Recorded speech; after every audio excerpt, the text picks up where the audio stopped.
Hey all you Van Hise hedgehogs, welcome to a brand new year of virtual art with me, Mr. Lynch. It's so good to see everybody again. I've really been enjoying our time on Seesaw together, but this is your first asynchronous video lesson of the year. So let's get started with a new lesson.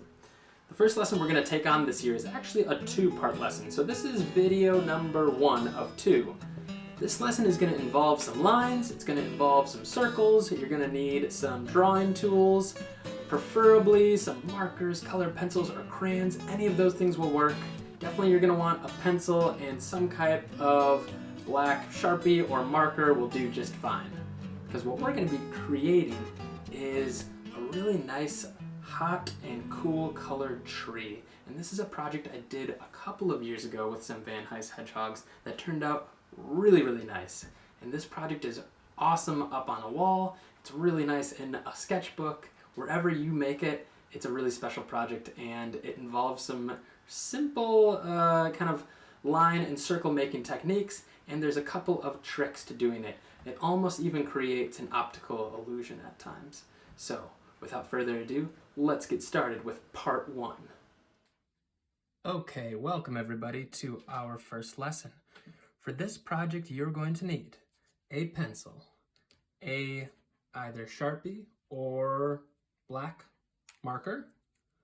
You're going to need something long and straight. I actually grabbed this envelope, but you could definitely use a ruler. In fact, a ruler would probably even work better for this. But just in case you don't have a ruler at home, there's a lot of things out there, magazines, envelopes, pieces of cardboard that can work great for what we call a straight edge. You're also going to need a piece of paper. Regular sheet of paper works fine. You could use notebook paper for this. We're going to create a really neat image, but first what we need to do is make a grid system. And when I say grid system, I mean a bunch of lines going horizontal that are being intersected by lines that are going vertically.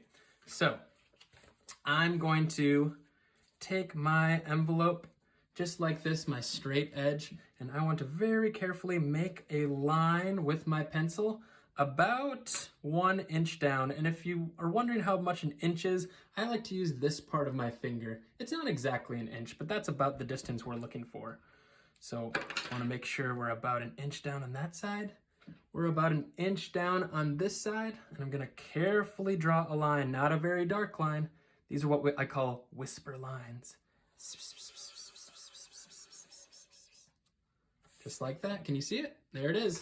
Now I want to go move another inch down or so. Here, 1 inch on this side. And another line. I'm going to do this all the way until I get to the edge of my paper.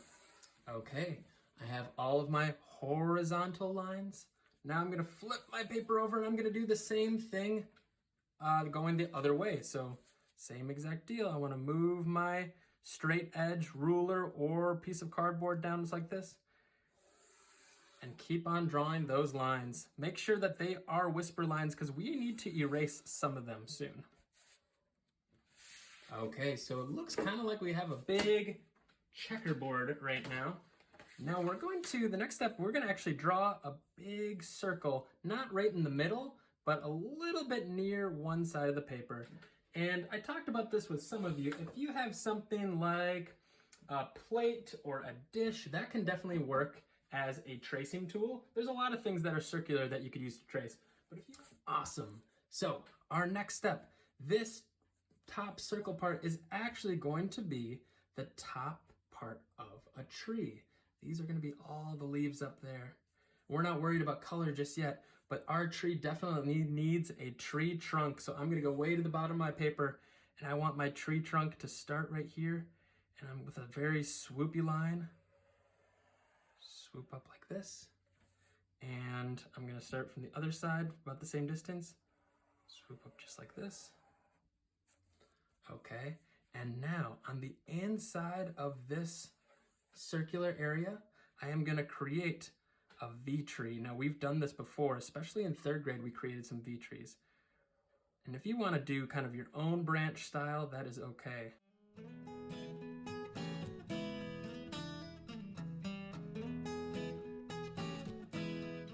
Okay, so So this is my tree, and we want to think about what kind of texture we see in a tree. The bark is usually not super smooth. Sometimes the bark of a tree is very rough. So I am actually going to start making some rough bark texture. And if you want to hide little secret images inside of your bark, you totally can.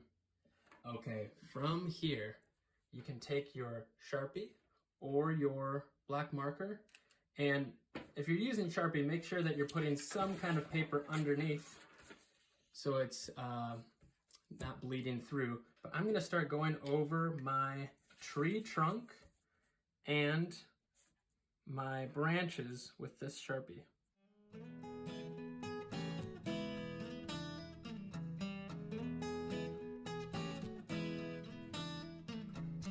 Okay, once your tree branches and trunk are totally Sharpied, make sure that you're not Sharpieing the circle and we're not Sharpieing over these grid lines.